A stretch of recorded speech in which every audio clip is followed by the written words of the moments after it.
बेबस चिड़िया बेटी की कहानी। सुंदर वन जंगल में टुनटुनी चिड़िया अपनी बेटी किट्टू के साथ रहती थी। हाल ही में किट्टू के पापा का देहांत हो गया था। बेचारी टुनटुनी चिड़िया बिल्कुल बेबस चिड़िया हो गई थी, क्योंकि उसके पास उसकी एक मासूम बेटी किट्टू थी। वो किट्टू की फ्यूचर को लेकर बहुत ही परेशान थी। टुनटुनी की सास टुनटुनी पर बहुत ही अत्याचार करती थी, जिसे देखकर बेचारी किट्टू हमेशा बोलती थी, हे भगवान, इस बुढ़िया ने तो मम्मी की जिंदगी खराब कर रखी है। टुनटुनी की सास किट्टू के मुंह से ये बात सुन लेती है, फिर टुनटुनी को आवाज लगाती है, ये टुनटुनी की बच्ची, पहले तो तू मेरे बेटे को खा गई, अब देख तू अपनी बेटी को क्या सिखा रही है। मुझे बुढ़िया बोल रही है ये किट्टू। टुनटुनी किट्टू को बुलाती है और पूछती है, बेटा किट्टू, तुमने दादी को क्या बोला? अरे मम्मी, अब ऐसा लगता है दादी बुढ़ापे में सटिया गई है। मैंने तो दादी को प्यार से गुड़िया बोला। किट्टू की बच्ची, तू ज्यादा मत बोल, मुझे सब पता है, तूने मुझे बुढ़िया बोला था।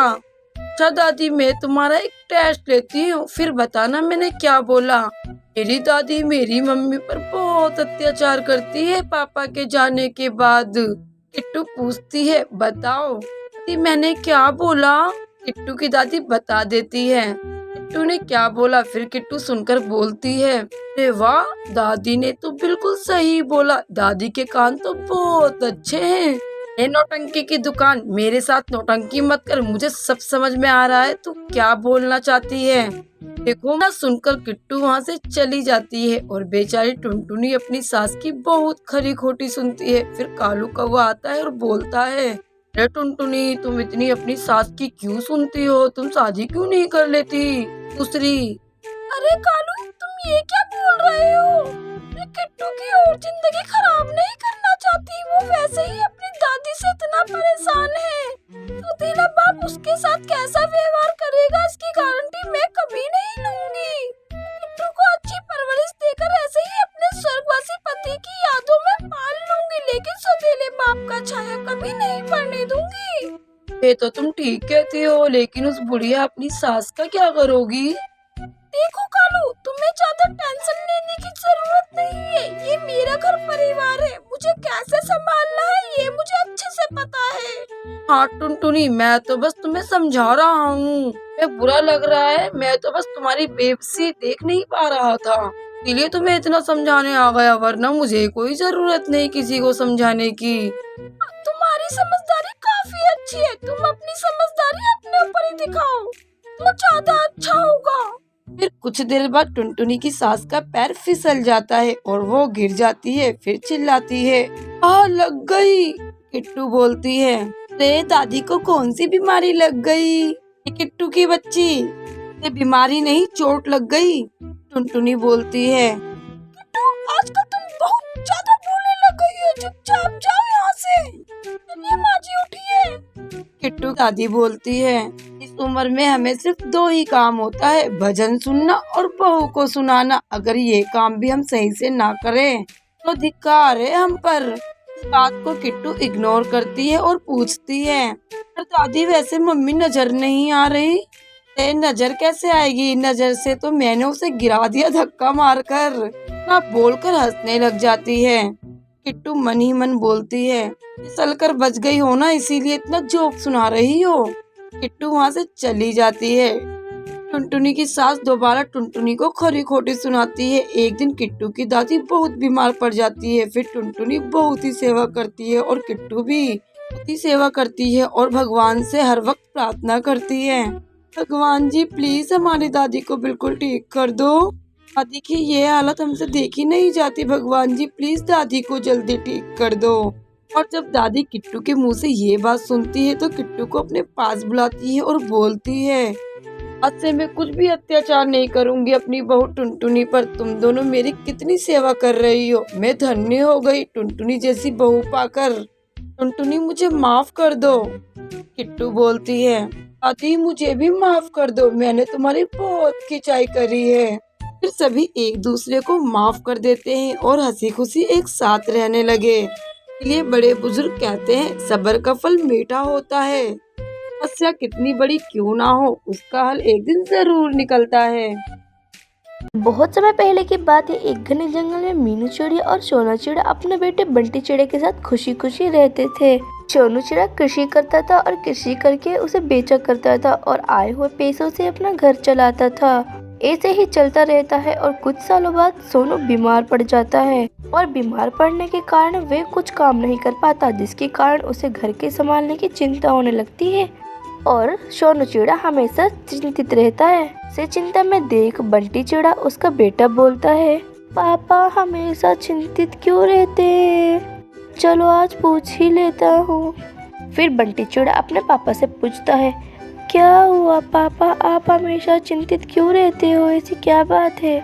उसका सोनू चिड़िया बोलता है, बेटा मैं अब बूढ़ा होने वाला हूँ और तबीयत भी खराब है, इसलिए मैं पहले मेहनत करके घर चलाता था और अब मेरी तबीयत बिगड़ती जा रही है, अब घर कैसे चलेगा? ये बात सुन के बंटी चिड़िया सोचता है, मेरे पापा तबीयत खराब होने पर भी घर के बारे में सोच रहे हैं, चलो मुझे ही कुछ सोचना पड़ेगा।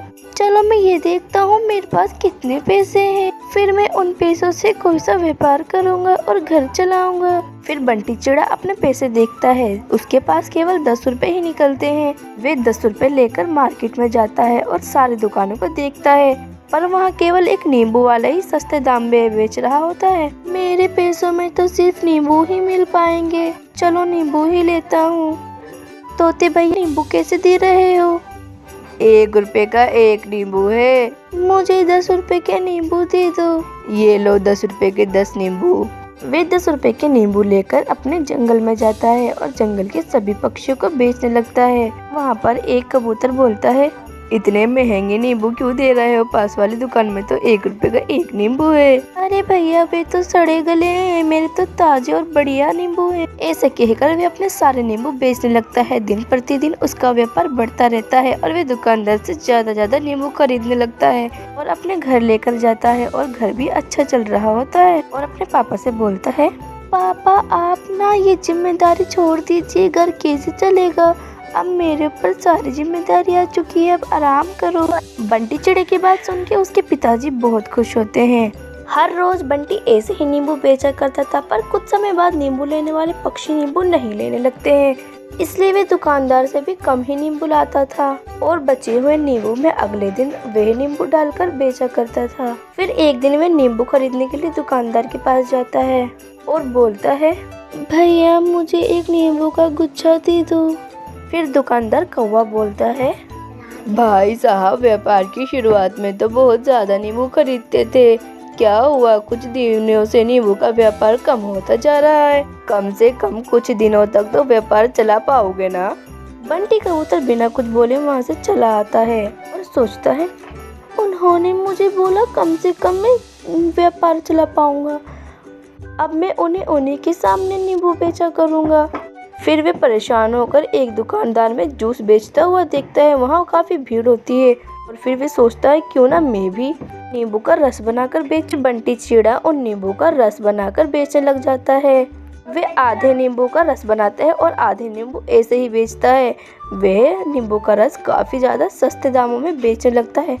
5 रुपए का नींबू का शेक, 5 रुपए का नींबू का शेक। इतने कम दामों में देखकर सभी नींबू का रस पीने लग जाते हैं और नींबू भी लेने लग जाते हैं। उसका व्यापार फिर भी लाभ होने लगता है और वैसे ही चलने लगता है। फिर वो ऐसे देख अपनी एक नई दुकान बना लेता है और उस दुकान में सहायकों को भी रखता है। फिर बंटी चिड़िया दुकानदार से ज्यादा नींबू लेने लग जाता है। एक दिन वे नींबू की दुकान के पास जाता है और बोलता है, भैया मुझे आपकी दुकान के सारे नींबू चाहिए। फिर दुकानदार कौवा बोलता है, क्या हुआ? अब तुम्हारा दुकान तो खुद का हो गया है। वाह वाह वाह, क्या बढ़िया दिमाग है तुम्हारा। मैं सिर्फ कुछ ही दिन तक दुकान चला पाऊंगा। आपने बोला था कि मैं कुछ ही दिन तक नींबू का व्यापार चला पाऊंगा। मुझे वो बात बहुत ही ज्यादा बुरी लगी, मगर उसी बात ने मुझे सफलता हासिल कराई और मैं नुकसान होने के बावजूद भी मैंने हार नहीं मानी। बहुत अच्छे बंटी बेटा, जब हम किसी बात का दृढ़ निश्चय ले लेते हैं तो हार भी हमारे सामने कुछ नहीं कर पाती है बेटा। तुम लोग से बहुत सब कहेंगे कि तुम बुरे हो, पर हमें उनकी बात नहीं माननी और अपनी सफलता को दिखाना है। मगर बहुत लोग उनकी बुरी बातों को में आकर अपना घर बैठ जाते हैं और अपनी सफलता के आगे नहीं जाते। तुमने ऐसा नहीं करा, तुम बहुत अच्छे हो। ऐसे करके दुकानदार कौवा बंटी चिड़े का अभिनंदन करता है और बंटी कबूतर की सोच के अनुसार व्यापार चलने पर अपने माँ बाप को बहुत अच्छा लगता है। तो बच्चों, इस कहानी से हमें ये सीख मिलती है कि हमें कोई भी बुरा कहे या भला कहे, हमें रुकना नहीं चाहिए, हमें आगे सफलता की ओर बढ़ना चाहिए।